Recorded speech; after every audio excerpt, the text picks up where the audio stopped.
Hello दोस्तों, स्वागत है आपका मेरे यूट्यूब चैनल परीक्षा प्लान में। तो कैसे हैं आप लोग? आई होप अच्छे होंगे। तो जैसा कि आप लोगों को पता है कि ईवीएस के प्रीवियस ईयर के क्वेश्चन मैं सॉल्व करवा रही हूँ। 2011 वाले पेपर से मैंने शुरुआत की है। पिछले वीडियो में मैंने जनवरी 2021 वाला पेपर लिया था।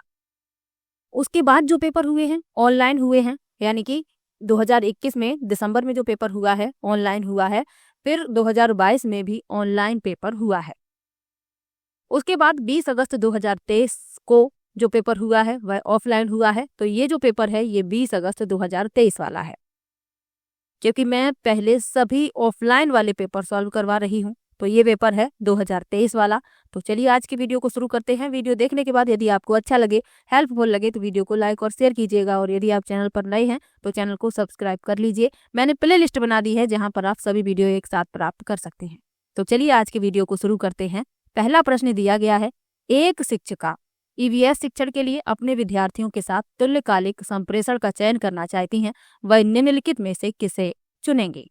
पहला है phone call, pre recorded video, teleconferencing. दूसरा है email, social media post, phone call. तीसरा है त्वरित संदेश, ब्लॉग, टेली कॉन्फ्रेंसिंग। और चौथा है वीडियो कॉन्फ्रेंसिंग, ऑनलाइन चैट सत्र, फोन कॉल। तो सबसे पहले आपको तुल्यकालिक संप्रेषण के बारे में पता होना चाहिए।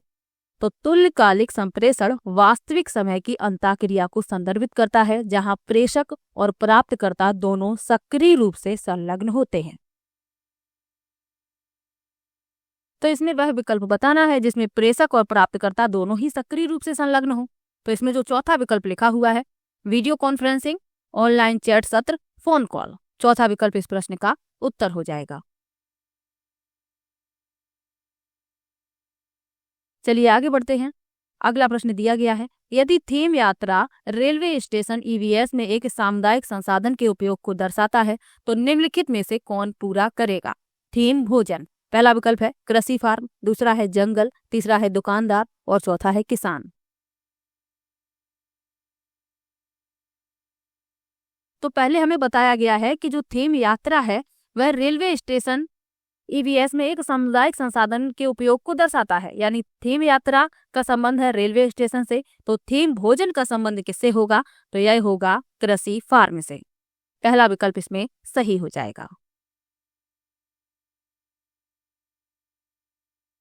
अगला प्रश्न दिया गया है, ईवीएस शिक्षण के दौरान एक शिक्षक का बयान यानी प्रश्न जो विद्यार्थियों को स्वयं या अपने साथियों की प्रतिक्रियाओं से उत्तर को विस्तृत करने के लिए प्रोत्साहित करता है। पहला विकल्प है खोजपूर्ण प्रश्न, दूसरा है कंडीशनिंग, तीसरा है चेनिंग और चौथा है परीक्षण और त्रुटि। तो प्रश्न में कहा गया है कि ईवीएस शिक्षण के दौरान एक शिक्षक प्रश्न जो विद्यार्थियों को स्वयं या अपने साथियों की प्रतिक्रियाओं से उत्तर को विस्तृत करने के लिए प्रोत्साहित करता है, तो वह होता है खोजपूर्ण प्रश्न। पहला विकल्प इसमें सही हो जाएगा। खोजपूर्ण प्रश्न में प्रश्न पूछना या कथन देना शामिल है जो छात्रों को संपूर्ण और विस्तृत प्रक्रिया देने के लिए प्रोत्साहित करता है। और यह जो तकनीक है छात्रों के मध्य आलोचनात्मक चिंतन, सक्रिय संलग्नता और चर्चा को बढ़ावा देती है। तो पहला विकल्प इस प्रश्न का उत्तर हो जाएगा। और विकल्प लिखे हुए हैं, इनके बारे में जान लीजिए। कंडीशनिंग क्या है? तो कंडीशनिंग यानी कि अनुबंधन, इसका तात्पर्य समूह तथा पुनर्वलन के माध्यम से अधिगम की प्रक्रिया से है। चैनिंग क्या है? तो चैनिंग आमतौर पर एक विशिष्ट परिणाम प्राप्त करने के लिए चरणों या कार्यों के अनुक्रम को जोड़ने को संदर्भित करता है। और परीक्षण और त्रुटि एक समस्या समाधान उपागम है जहां प्रयोग के माध्यम से समाधान खोजने के लिए विभिन्न प्रयास किए जाते हैं। तो इन सब के बारे में भी याद रखिएगा। पहला विकल्प इस प्रश्न का उत्तर हो जाएगा। आगे बढ़ते हैं। लिखा है अनीता परिवार थीम को पढ़ाने के लिए एक इकाई योजना तैयार करती है, निम्नलिखित में से कौन सा उसकी इकाई योजना का शीर्षक होगा? पहला है परिवार घुमंतु परिवार, दूसरा है परिवार के प्रकार एकल और संयुक्त, तीसरा है परिवार एक परिवार के भीतर संबंध और चौथा लिखा है परिवार संबंध लिंग भूमिकाएं व्यवसाय बदलते समय में सामाजिक सांस्कृतिक इकाई के रूप में।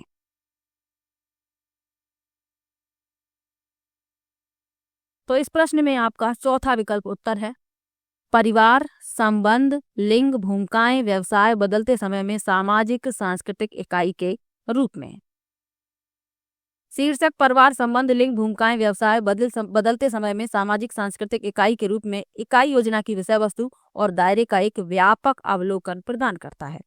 यह इंगित करता है कि इकाई योजना पारिवारिक विषय के विभिन्न पहलुओं को सम्मिलित करती है, जिसमें संबंध, लिंग, भूमिकाएं, व्यवसाय सभी शामिल होते हैं। तो चौथा विकल्प इस प्रश्न का उत्तर हो जाएगा। चलिए आगे बढ़ते हैं। लिखा है, श्रीमती शीतल ईवीएस की विभिन्न अवधारणाओं को समझाने के लिए प्राथमिक कक्षाओं में कहानियों और कविताओं का उपयोग करना पसंद करती हैं। उनके द्वारा कहानियों और कविताओं के प्रयोग का सबसे उपयुक्त तर्क है। पहला विकल्प है ईवीएस के पाठ्यक्रम को पूरा करना, साथ ही साथ विद्यार्थियों का स्कूल में आने से पहले इनको सुना होना। दूसरा है विद्यार्थियों को अपनी कविताओं और कहानियों को लिखने के लिए प्रोत्साहित करना। तीसरा है विद्यार्थियों को भाषा और संस्कृति में विविधता के बारे में जागरूक बनाना। और चौथा है पाठों को अधिक संवादात्मक, सुखद और दिलचस्प बनाना। तो प्रश्न में कहा गया है कि उनके द्वारा कहानियों और कविताओं के प्रयोग का सबसे उपयुक्त तर्क पूछा गया है। तो पहला लिखा है कि ईवीएस के पाठ्यक्रम को पूरा करना, साथ ही साथ विद्यार्थियों का स्कूल में आने से पहले इनको सुना होना। तो यदि स्कूल में आने से पहले विद्यार्थी इन्हें सुन चुके होंगे तो दोबारा सुनने में उन्हें बिल्कुल भी इंटरेस्ट नहीं आएगा। तो पहला तो इसमें शामिल नहीं होगा, गलत हो गया। विद्यार्थियों को अपनी कविताओं और कहानियों को लिखने के लिए प्रोत्साहित करना, ये सही है, क्योंकि कहानियां और कविताओं का उपयोग छात्रों में रचनात्मकता को प्रेरित करता है। बी सही हो गया। विद्यार्थियों को भाषा और संस्कृति में विविधता के बारे में जागरूक बनाना, ये भी सही है, क्योंकि कहानियां और कविताएं अक्सर सांस्कृतिक और भाषाई तत्वों को शामिल करती हैं। जब विद्यार्थी विभिन्न पृष्ठभूमि की कहानियों और कविताओं से परिचित होते हैं तो वे विविधता और विचारों को व्यक्त करने के विभिन्न तरीकों के बारे में अधिक जागरूक हो जाते हैं। तो बी सही हो गया। डी में लिखा है पाठों को अधिक संवादात्मक, सुखद और दिलचस्प बनाना, ये भी सही है, क्योंकि कहानियां और कविताएं आकर्षक होती हैं और विद्यार्थियों का ध्यान आकर्षित करती हैं। तो बी सी डी इसमें सही है। तीसरा विकल्प इस प्रश्न का उत्तर हो जाएगा। चलिए आगे बढ़ते हैं, अगले प्रश्न पर चलते हैं। निम्नलिखित में से कौन सा विकल्प कक्षा 1 से 5 तक ईवीएस पढ़ाने का मुख्य उद्देश्य है? पहला है स्वतंत्र रूप से व्यवहारिक क्रियाकलापों को करने के लिए कौशल प्राप्त करना।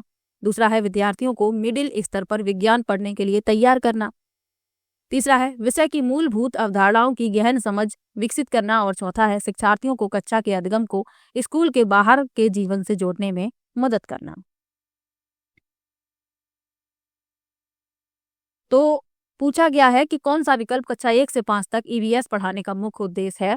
तो विद्यार्थियों को कक्षा के अधिगम को स्कूल के बाहर के जीवन से जोड़ने में मदद करना। चौथा विकल्प इसमें सही हो जाएगा। प्राथमिक स्तर पर ईवीएस शिक्षा का प्राथमिक लक्ष्य कक्षा के छात्रों के अधिगम के अनुभवों को उनके वास्तविक जीवन के अनुभवों और उनके आसपास के वातावरण से जोड़ना है। ईवीएस का उद्देश्य छात्रों को उस दुनिया का पता लगाने और समझने के लिए प्रोत्साहित करके अधिगम को प्रासंगिक, सार्थक बनाना है जिसमें वे रहते हैं। तो चौथा विकल्प इस प्रश्न का उत्तर हो गया। चलिए आगे बढ़ते हैं। लिखा है एक ईवीएस शिक्षक कक्षा में एक प्रयोग प्रदर्शित करता है जिसमें एक अंडा पानी के गिलास में डूब जाता है लेकिन नमक मिलाने पर तैरता है। विद्यार्थियों की पूछताछ के लिए वह निम्नलिखित में से कौन सी उपयुक्त व्याख्या दे सकती है? तो यहाँ शिक्षिका होगा, यहाँ शिक्षक लिखा हुआ है। पहला विकल्प है प्रत्येक विद्यार्थी को विभिन्न वस्तुएं डालकर स्वयं निष्कर्ष निकाल लें। दूसरा है पानी के घनत्व के कारण अंडा तैरता है। तीसरा है आप उच्च कक्षाओं में सही कारण सीखेंगे। और चौथा है अलग अलग मात्रा में नमक के साथ प्रयोग करें और उसका अवलोकन करें। तो अंडा साधारण पानी के गिलास में डूब जाता है लेकिन जब उसमें नमक मिला देते हैं तो वह तैरने लगता है। ऐसा क्यों होता है? ये पानी के घनत्व के परिवर्तन के कारण होता है। अब इसमें पूछा गया है कि विद्यार्थियों की पूछताछ के लिए निम्नलिखित में से कौन सी सबसे उपयुक्त व्याख्या शिक्षिका दे सकती हैं? तो अलग अलग मात्रा में नमक के साथ प्रयोग करें और उसका अवलोकन करें। चौथा विकल्प इसमें सही हो जाएगा।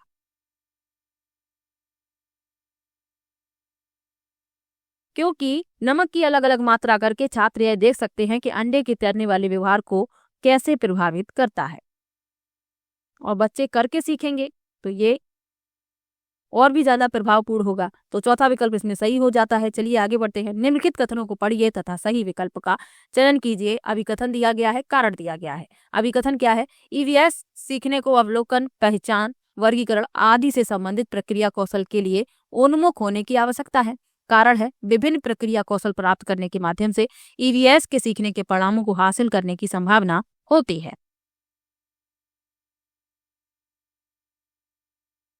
तो इसने जो अभिकथन लिखा है कि ईवीएस के सीखने को अवलोकन, पहचान, वर्गीकरण आदि से संबंधित प्रक्रिया कौशल के लिए उन्मुख होने की आवश्यकता है, ये सही है। क्योंकि पर्यावरण अध्ययन न केवल तथ्यात्मक ज्ञान प्रदान करने पर बल्कि अवलोकन, पहचान, वर्गीकरण जैसे कौशल विकसित करने पर भी ध्यान केंद्रित करता है। तो अभिकथन इसमें सही हो गया। कारण है, विभिन्न प्रक्रिया कौशल प्राप्त करने के माध्यम से ईवीएस के सीखने के परिणामों को हासिल करने की संभावना होती है। ये भी सही है क्योंकि प्रक्रिया कौशल का अर्जन प्रत्यक्ष तौर पर ईवीएस के अधिगम के परिणामों को प्राप्त करने से संबंधित है। तो अभिकथन और कारण दोनों ही सही है और आर ए की सही व्याख्या भी कर रहा है। तो दूसरा विकल्प इस प्रश्न का उत्तर हो गया। ए और आर दोनों सही हैं और आर ए की सही व्याख्या कर रहा है। दूसरा विकल्प इस प्रश्न का उत्तर है। चलिए आगे बढ़ते हैं। लिखा है, एक ईवीएस शिक्षक को योगात्मक मूल्यांकन के लिए प्रश्न पत्र तैयार करते समय फिल करना है पर जोर देना चाहिए। पहला है प्रश्न पत्र की लंबाई और उद्देश्य, दूसरा है प्रश्न पत्र की सामग्री कवरेज और उद्देश्य, तीसरा है प्रश्न पत्र के कुल अंक और सामग्री कवरेज और चौथा है प्रश्न पत्र की लंबाई और कुल अंक।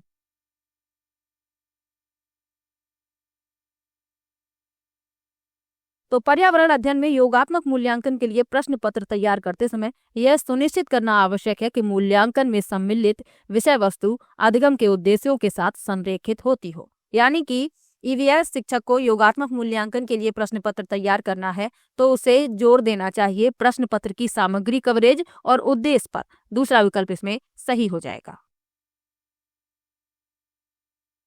अगला प्रश्न दिया गया है, कक्षा 3 के विद्यार्थियों के लिए ईवीएस में निम्नलिखित में से कौन सा सीखने का परिणाम नहीं है। पहला है अच्छे और बुरे स्पर्श पर अपनी राय व्यक्त करना, दूसरा है देखे गए या अनुभव किए गए मुद्दों पर आवाज उठाना और समाज की प्रथाओं से संबंधित करना जैसे संसाधनों के स्वामित्व में भेदभाव, तीसरा है कुछ स्थानीय इंडोर आउटडोर खेलों में नियमों का अवलोकन करना और चौथा है कक्षा की दिशाओं की पहचान करना।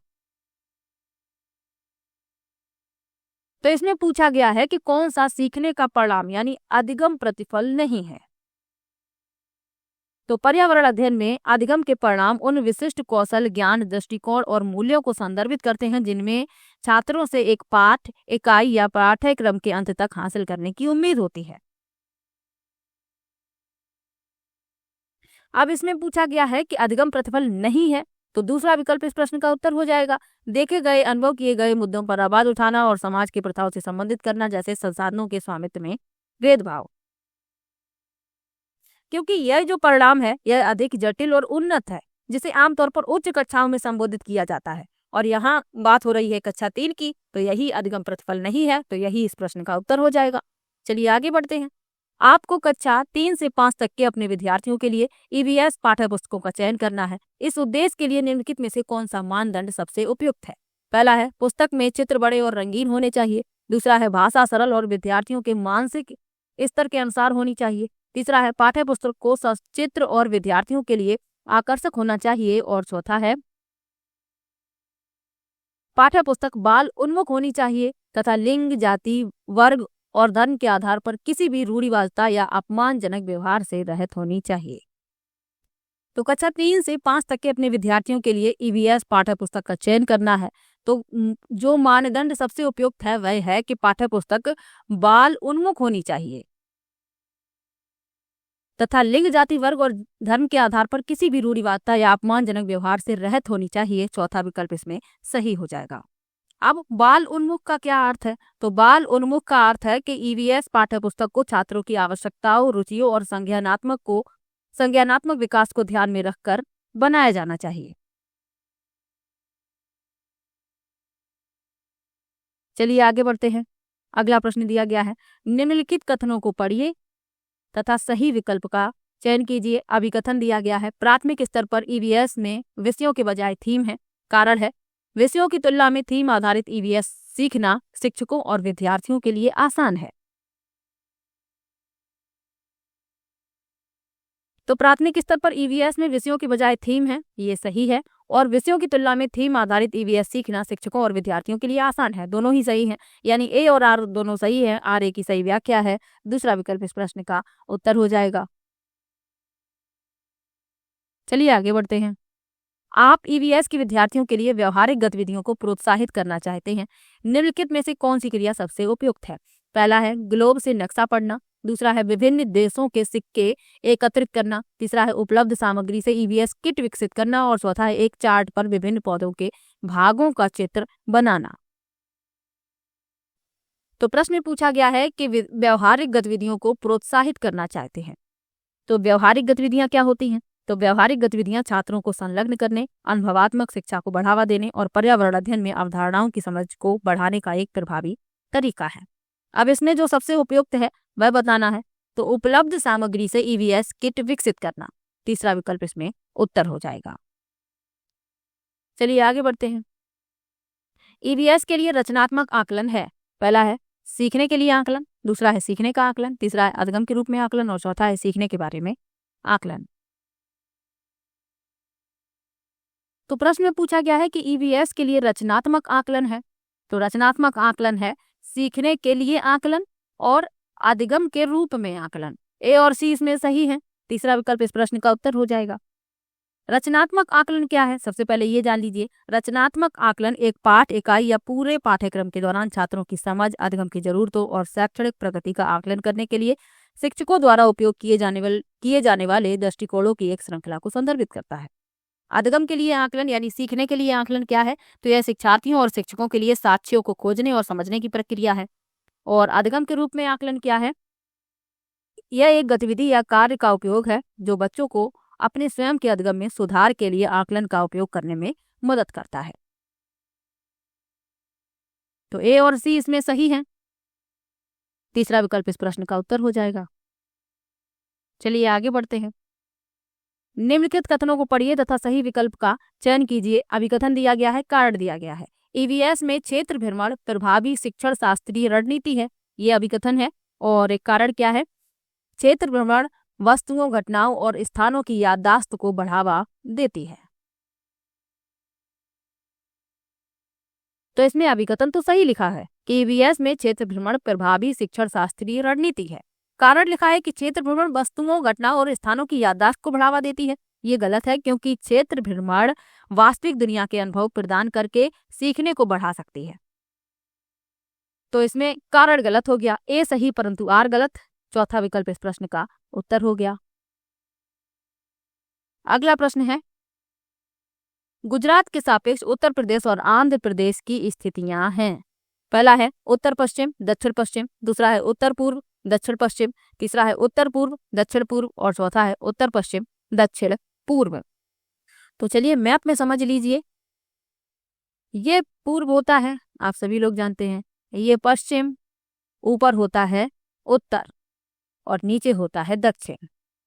अब इसमें पूछा गया है, क्या पूछा गया है? गुजरात के सापेक्ष उत्तर प्रदेश और आंध्र प्रदेश की क्रमशः स्थितियां। तो ये रहा गुजरात, उत्तर प्रदेश की स्थिति पूछी गई है, ये उत्तर प्रदेश। और किसकी पूछी गई है?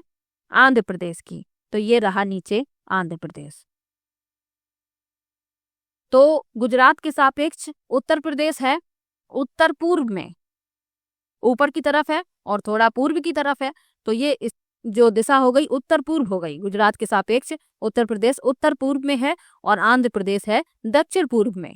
चलिए देखते हैं कौन सा विकल्प सही होगा। तो इसमें आपका जो विकल्प सही है वह है तीसरा विकल्प उत्तर पूर्व और दक्षिण पूर्व। तीसरा विकल्प इस प्रश्न का उत्तर हो जाएगा।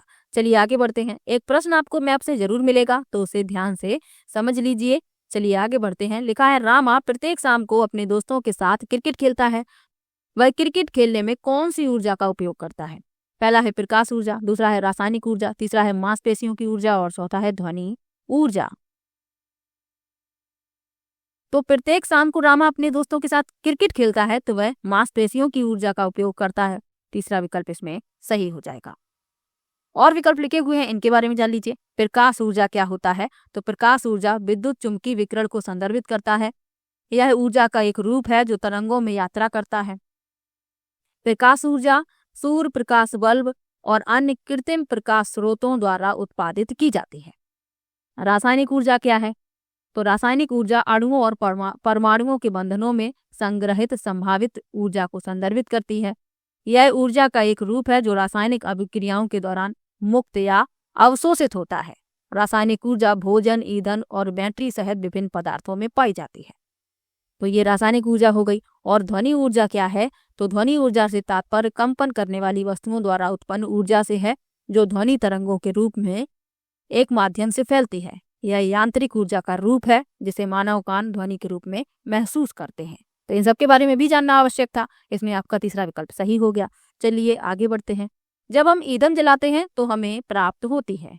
पहला विकल्प है केवल प्रकाश ऊर्जा, दूसरा है ऊष्मा एवं प्रकाश ऊर्जा, तीसरा है यांत्रिक एवं प्रकाश ऊर्जा और चौथा है प्रकाश एवं ध्वनि ऊर्जा।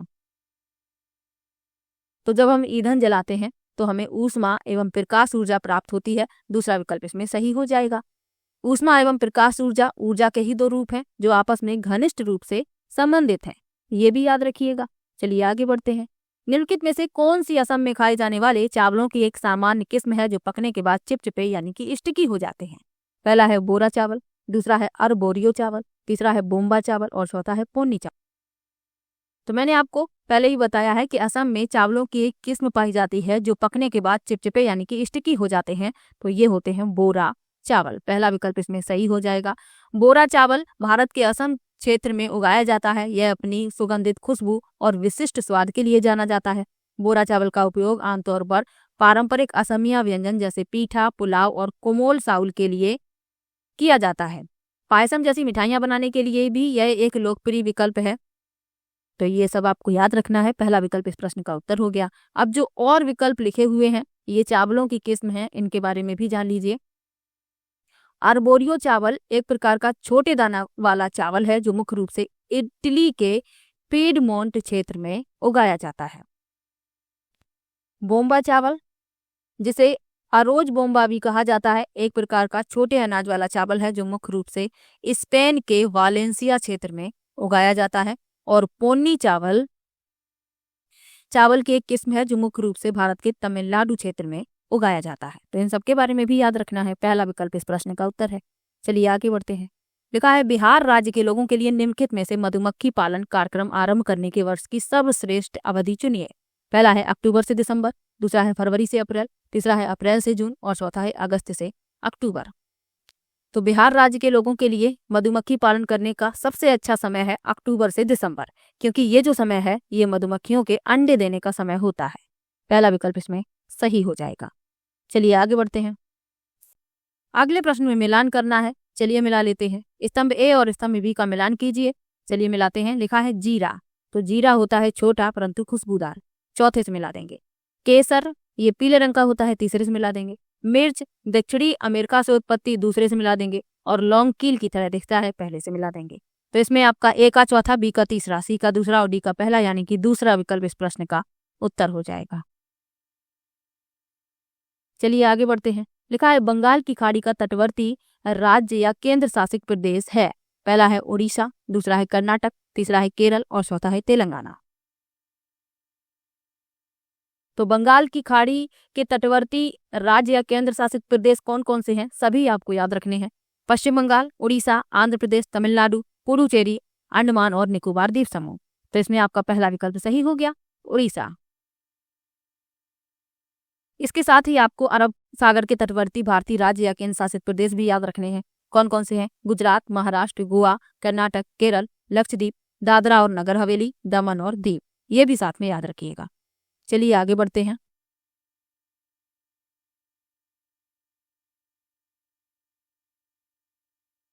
लिखा है जंगलों के बारे में निम्नलिखित कथनों पर विचार कीजिए। कुडुख भाषा में तोरांग का मतलब जंगल है।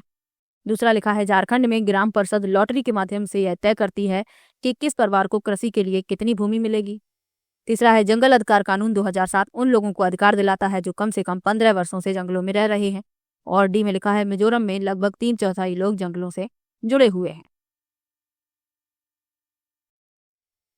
तो इसमें जो सत्य कथन है वह बताने हैं। तो कुडुख भाषा में तोरांग का मतलब जंगल होता है, ये सही है। झारखंड में ग्राम परिषद लॉटरी के माध्यम से यह तय करती है कि किस परिवार को कृषि के लिए कितनी भूमि मिलेगी। तो ये झारखंड में तय नहीं करती बल्कि लॉटरी कृषि की जाती है मिजोरम में। इसमें झारखंड लिखा है तो ये गलत हो गया। सी में लिखा है जंगल अधिकार कानून 2007 उन लोगों को अधिकार दिलाता है जो कम से कम 15 वर्षों से जंगलों में रह रहे हैं। तो ये भी गलत है, क्योंकि जंगल अधिकार कानून 2007 उन लोगों को अधिकार दिलाता है जो कम से कम 25 वर्षों से जंगलों में रह रहे हैं। इसमें लिखा है 15 वर्षों, इसीलिए ये गलत हो गया। और डी में लिखा है मिजोरम में लगभग 3/4 लोग जंगलों से जुड़े हैं, ये सही है। ए और डी इसमें सही है, चौथा विकल्प इस प्रश्न का उत्तर हो जाएगा। चलिए आगे बढ़ते हैं। लिखा है 24 ग्राम पर ml घनत्व तथा 6 ml आयतन वाली वस्तुओं का द्रव्यमान क्या होगा। तो द्रव्यमान क्या होता है, घनत्व गुणा आयतन। 24 का 6 में गुणा कर देंगे, हमें 144 ग्राम मिल जाएगा, चौथा विकल्प इस प्रश्न का उत्तर हो जाएगा। 24 में 6 का गुणा करेंगे तो हमें चौथा विकल्प उत्तर मिलेगा। चलिए आगे बढ़ते हैं। सांपों के बारे में निम्नलिखित कथनों पर विचार कीजिए तथा निम्नलिखित में से गलत कथन को चिन्हित कीजिए। पहला है वे अपने शिकार को पूरा निगल जाते हैं। दूसरा है सांपों के दांत नुकीले होते हैं। तीसरा है जहरीले सांपों के डसने वाले दांत होते हैं। और चौथा है वे अपने शिकार को चबाकर खाते हैं।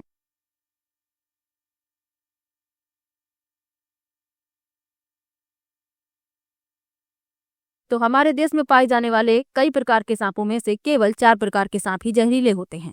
कौन कौन से? नांग, करैत, दुबोइया और अफाई, ये 4 प्रकार के जहरीले सांप होते हैं। अब इसमें पूछा गया है सांपों के बारे में जो गलत है वह बताना है। तो वे अपने भोजन को पूरा निगल जाते हैं, ये सही है। सांपों के दांत नुकीले होते हैं, ये भी सही है। जहरीले सांपों के डसने वाले दांत होते हैं, ये भी सही है। और चौथे में लिखा है वे अपने शिकार को चबाकर खाते हैं, ये गलत है और गलत ही पूछा गया है, तो यही इस प्रश्न का उत्तर हो गया, क्योंकि वे अपने शिकार को चबाकर नहीं खाते बल्कि पूरा निगल जाते हैं। तो चौथा विकल्प इस प्रश्न का उत्तर हो गया। अगला प्रश्न है कांसा एक मिश्र धातु है जिसे निम्नलिखित में से किन्हें पिघलाकर बनाया जाता है। पहला है टिन और कॉपर, दूसरा है कॉपर और जिंक, तीसरा है एल्यूमिनियम और जिंक और चौथा है जिंक और टिन। तो कांसा एक मिश्र धातु है जिसे टिन और कॉपर को पिघलाकर बनाया जाता है, कई बार मैंने आपको बताया है। पहला विकल्प इसमें सही हो जाएगा। अगला प्रश्न दिया गया है हाथियों के बारे में सही कथन चुनिए। पहला है 3 महीने के हाथी के बच्चे का वजन सामान्यतः लगभग 100 किलोग्राम होता है। वयस्क हाथी एक दिन में 200 किलोग्राम से अधिक पत्तियों और झाड़ियों को खा सकता है। हाथी बहुत अधिक आराम नहीं करते, वे दिन में 2 से 4 घंटे ही सोते हैं। और डी में लिखा है हाथी कीचड़ और पानी से खेलना पसंद करते हैं। तो जो सत्य कथन है वह बताने हैं। तो 3 महीने के हाथी के बच्चे का वजन लगभग 200 किलोग्राम होता है, इसमें लिखा है 100 किलोग्राम, तो पहला हो गया गलत। वयस्क हाथी एक दिन में 100 किलोग्राम से अधिक पत्तियों और झाड़ियों को खा पाता है, इसमें लिखा है 200 किलोग्राम से अधिक, तो यह भी गलत हो गया। हाथी बहुत अधिक आराम नहीं करते, वे दिन में 2 से 4 घंटे ही सोते हैं, ये सही है। और हाथी कीचड़ और पानी में खेलना पसंद करते हैं क्योंकि इससे इनके शरीर को ठंडक मिलती है। तो सी और डी इसमें सही है, चौथा विकल्प इस प्रश्न का उत्तर हो गया। चलिए आगे बढ़ते हैं। निम्नलिखित कथनों ए तथा बी पर विचार कीजिए। कथन ए है मनाली में ढालू छतों वाले मजबूत बांसों के खंभों पर बने ऊंचे उठे हुए लकड़ी के घर बनाए जाते हैं। कथन बी है मनाली में बहुत बारिश होती है और बर्फ भी पड़ती है। अब इसमें सही विकल्प बताना है। तो मनाली में ढालू छतों वाले मजबूत बांस के खंभों पर ऊंचे उठे हुए लकड़ी के घर बनाए जाते हैं, ये गलत है क्योंकि ऐसे घर बनाए जाते हैं असम में। आपको मैंने कई बार बताया है, मजबूत बांस के खंभों पर घर असम में बनाए जाते हैं लकड़ी के। तो ए इसमें गलत हो गया। मनाली में बहुत बारिश होती है और बर्फ भी पड़ती है, ये सही है। तो ए गलत परंतु बी सही, पहला विकल्प इस प्रश्न का उत्तर हो गया। चलिए आगे बढ़ते हैं। निम्नलिखित कथनों को पढ़िए तथा सही विकल्प का चयन कीजिए। अभी कथन दिया गया है दाब लगाने पर गैस को आसानी से संपीड़ित किया जा सकता है। कारण है जब हम किसी गैस पर दाब लगाते हैं तो गैसीय कणों के बीच अंतरा अणु के स्थान कम हो जाता है और यह आसानी से संपीड़ित हो जाती है। तो इसमें दोनों ही कथन सही है, यानी अभिकथन भी सही है, कारण भी सही है। तो ए और आर दोनों सही है। आर ए की सही व्याख्या है, दूसरा विकल्प इस प्रश्न का उत्तर हो गया। आखिरी प्रश्न है पौधों के निम्नलिखित मुख्य कार्यों पर विचार कीजिए। भोजन का उत्पादन और भंडारण करना, पौधे को शक्ति और सहारा देना, पौधे के अन्य भागों को जड़ों से जल और खनिज का स्थानांतरण करना। अब इसमें से तने के मुख्य कार्य हैं वह बताने हैं।